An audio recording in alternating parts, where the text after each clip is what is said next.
அனைவருக்கும் சந்தோஷமான மாலை பொழுதிலே உங்கள் அனைவரையும் சந்தித்து கிடைத்தமைக்கு மகிழ்ச்சி அடைகின்றோம். நான் உங்களோடு கேவிசி மீடியா மூலமாக நான் உங்களோடு இணைந்திருக்கின்றோம். ஏஆர்எம் சாஹிர். உண்மையிலே இன்று ஒரு சந்தோஷமான ஒரு நாள் என்று கூறலாம். பொன்னெழுத்துக்களால் பொறுக்கக்கூடிய ஒரு அற்புதமான நாள். திருகோணமலை மாவட்டம், தமிழகம் பிரதேசம், முள்ளிப்பத்தானை 10ஆம் குளனிக்கு வருகை தந்திருக்கின்றோம். அதாவது இந்த 10ஆம் குளனியை நாங்கள் ஞாபகப்படுத்த வேண்டும். அதாவது முதலாக குடியேற்றம் 1953ஆம் ஆண்டு இங்கே முதலாம் குடியேற்றமாக இருந்தமை குறிப்பிடத்தக்கது.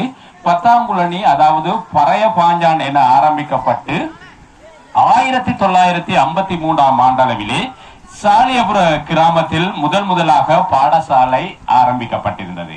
அந்த பாடசாலையில் முஸ்லிம் மக்கள், அதாவது முஸ்லிம் பிள்ளைகள், தமிழ் பிள்ளைகள், சிங்கள பிள்ளைகள், 3 இன பிள்ளைகளும் அந்த பாடசாலையில் கல்வி கற்றுக் கொண்டிருக்கும் அந்த தருணத்திலே அப்போது அந்த பாடசாலையில ஒரு முரண்பாடு ஏற்பட்ட காரணத்தினால் 9ஆம் குளனி பாடசாலைக்கு முஸ்லிம் பிள்ளைகளும் மற்றும் தமிழ் பிள்ளைகளும் சேர்க்கப்பட்டமை குறிப்பிடத்தக்கது. அதற்கு பிறகு 1957ஆம் ஆண்டு அலி அம்பி அவர்களுடைய காலகட்டத்திலே இந்த 9ஆம் குளனியிலே அந்த பிள்ளைகளை சேர்த்த பிறகு எங்களுடைய பிள்ளைகளுக்காக, இந்த குடியேறின எங்களுடைய மக்களுடைய பிள்ளைகளுக்காக தனி பாடசாலை ஒன்று தேவை என்று கருதி இந்த தாருசலாம் பாடசாலையை ஆரம்பிக்கப்பட்டமை குறிப்பிடத்தக்கது.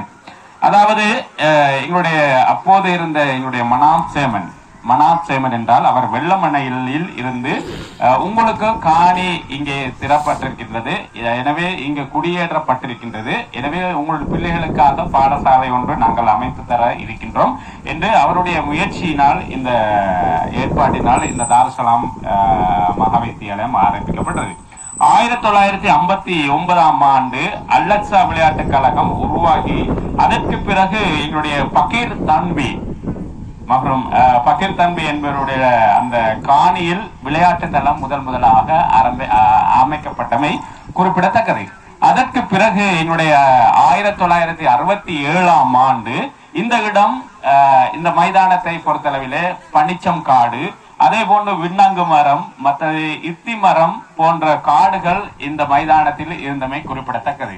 இந்த மைதானத்தை பொறுத்தவரை குண்டும் குழியுமாக இருந்து 1969 தொடக்கம் 1974ஆம் ஆண்டு உருவாக்கப்பட்டது இந்த அல்லக்ஸா மைதானமாக மாறியது.